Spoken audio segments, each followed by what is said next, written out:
Hey, brothers and sisters. So I was watching a video by Brother James this morning regarding Saudi Arabia being connected to Ezekiel 38. And when I'm watching this, I'm like, this is 100% dead on correct prophetically.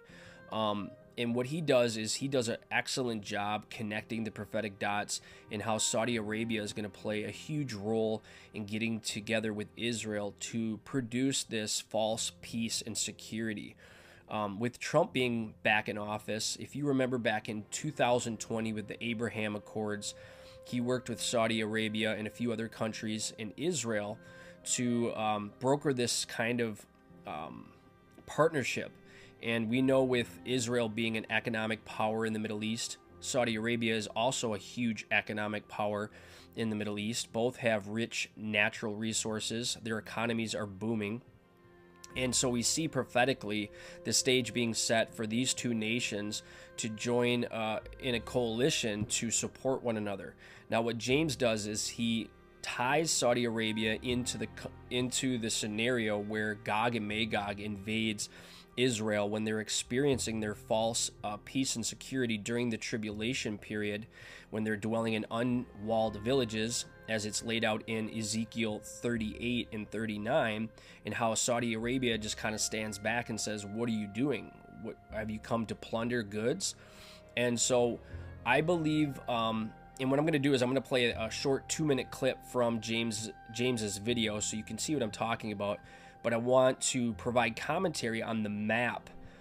This map shows how they're creating trade routes through Saudi Arabia, through Israel, to the European Union, and how this will connect, I believe, the beast system.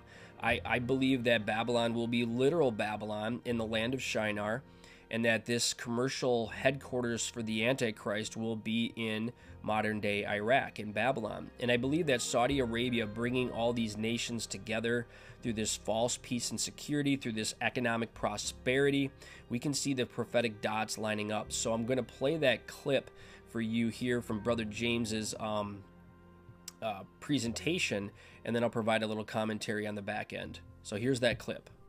That Saudi Arabia will be the nation that will object to this type of thing, then that also has to mean that Saudi Arabia is going to be a nation that is going to be known and respected for, leading up into that time, wanting to make peace, wanting to bring prosperity to the region. And folks, we're already seeing that happening. Look at all of the things that's going on all over the Middle East and in the Persian Gulf. Should I even be talking about Oman and Abu Dhabi and the UAE and some of the things that they're doing right now with Iraq and Kuwait? Should we talk about the idea that they want to develop this normalization agreement that's going to create this massive new trade route that's going to change the way things flow from areas like India all the way into the Mediterranean? Look at what they're doing with Egypt and making Egypt very happy and seeking to subsidize some of the loss in revenue that's going to take place from the Suez Canal. Look at some of the agreements that they're coming to with respect to how they're handling Yemen, how they're working with even China in some respects to be able to make things right. Folks, Saudi Arabia is taking very seriously the things that are happening. And by the way, they are concerned about the nations that are on their borders. That's why they're regularly talking to Kuwait and Iraq and, of course, Jordan. Listen, Riyadh is talking to Amman all the time. And, of course, they're also talking to Syria, even though they don't really have to. Of course, they're spending a lot of time talking to Israel using back channels. But this stuff is becoming very significant because they see the gold mine in it. So when you hear of a time where Saudi Arabia will object to all of this crazy stuff, you need to pay attention to Saudi Arabia. Saudi Arabia is a nation that as they come up in the news, you should be paying attention. All right, so you just heard from Brother James. Look at this map that he refers to in his presentation regarding the trade routes. Look at how it connects the East to the Middle East to the European Union and goes right through Israel.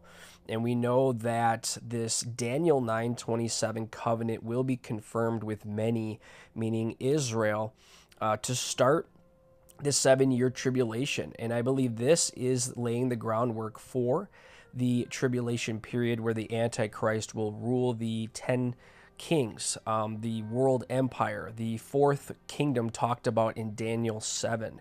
So this is just proof, brothers and sisters, that what James is talking about, and also in regard to Babylon being a literal Babylon, James, he did a program with Andy Woods where they talked about literal Babylon in Iraq.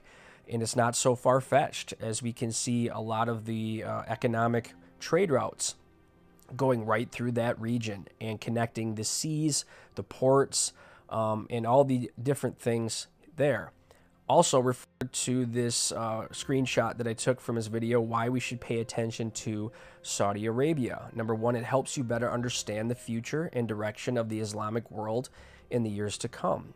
Two, it helps understand the general temperature of the overall region as we approach the end times. And Saudi Arabia serves as a canary in the coal mine. So we should be paying attention to what Saudi Arabia is going to do in regards with Israel and the other nations surrounding it.